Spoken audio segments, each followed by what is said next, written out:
احنا النهارده في مدينه فيها احلى واجمل بحر في مصر كلها. احنا النهارده في مرسى مطروح.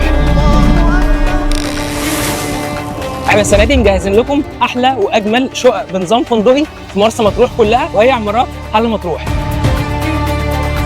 حلا مطروح سي فيو. حلا مطروح سي فيو انت هتشوف منها احلى واجمل فيو للبحر على مستوى مرسى مطروح كلها، لان هي موجوده في وسط العوام، صف اول على البحر على طول.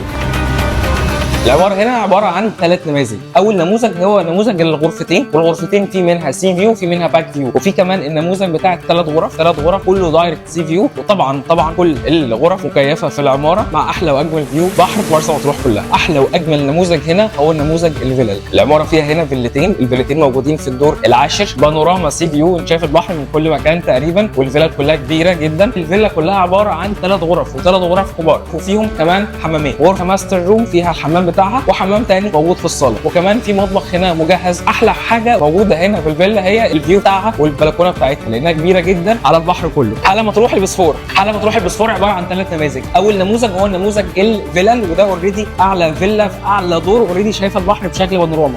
احلى حاجه في النموذج هنا طبعا هو الفيو، لان الفيو هنا خيالي. تعالوا نشوف شكله عامل ازاي. الفيو هنا انت شايف الكورنيش كله من وانت واقف في البلكونه، البحر كله بالكامل قدامك، بانوراما سي فيو، وطبعا البلكونه هنا تقريبا ملفوفه حوالين الشقه كلها، فجايبه تقريبا كل الاوض. احلى حاجه هنا الفيو، هتيجوا هنا وهيعجبك. تاني نموذج هو النموذج الشقق السي فيو، وده موجود في الدور ال11. وثالث نموذج هو الباك فيو او الستريت فيو اللي بتبص على الشارع. احلى حاجه واكتر حاجه بتميز الشقه دي ان اغلبيتها 3 غرف. طبعا اغلبيه العائلات بيفضلوا دايما الشقق ال3 غرف لانها بتكون موفره جدا بالنسبه لهم. حلا مطروح وان كل الشقق اللي موجوده هنا عباره عن غرفتين نوم. طبعا كل الغرف مكيفه بالكامل زي ما انتم شايفين. الستايل بتاعها بسيط سيمبل، فيها مطبخ برده مجهز وحمام واحد. واحلى حاجه في الشقق اللي هي دايركت سي فيو، طبعا الفيو بتاعها على البحر دايركت، جو حلو، الدنيا هاديه. الناس اللي بتحب الهدوء بالذات عماره حلا مطروح وان بالنسبه لها هيبقى اوبشن ممتاز، بعيدا عن الدوشه وبعيدا عن الزحمه، والفيو بتاعها حلو. وكمان السنه دي احنا عاملين مفاجاه لكل الناس اللي هتحجز معانا شقق في حلا مطروح في اي عماره من العمارات بتاعتنا، اللي هي هيكون ليها خصومات 30% على شواطئ كتير مختلفه، موجوده في الأوبايد وموجوده في كليوباترا، عشان يستمتعوا اكتر بالبحر بتاع مرسى مطروح. وكمان لو عملت لايك وكومنت وشير للفيديو ده، احنا نختار 5 بشكل عشوائي يقدروا يطلعوا معانا باقامات لمده 5 ايام 4 ليالي في عمارات حلا مطروح مجانا معانا السنه دي. في انتظاركم ان شاء الله.